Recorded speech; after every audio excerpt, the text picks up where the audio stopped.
Alam naman natin ang karera ng buhay ay walang finish line.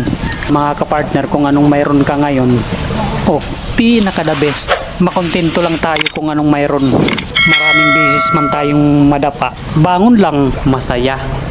Lalo na't pagka marami kayo, minsan nag-aagawan pa kami kung sino ang makakauna makakuha ng isang sakong bubuhatin na palay. Masaya, nakakatuwa kasama ang mga kababata ko dito sa aming lugar.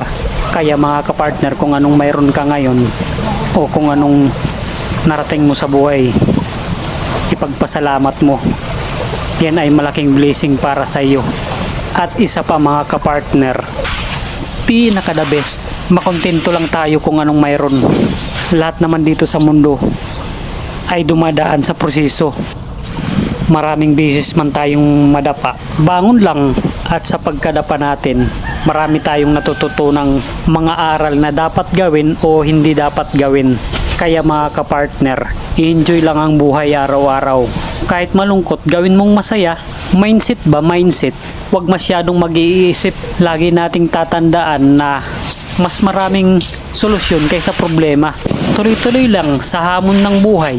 Alam naman natin ang karera ng buhay ay walang finish line.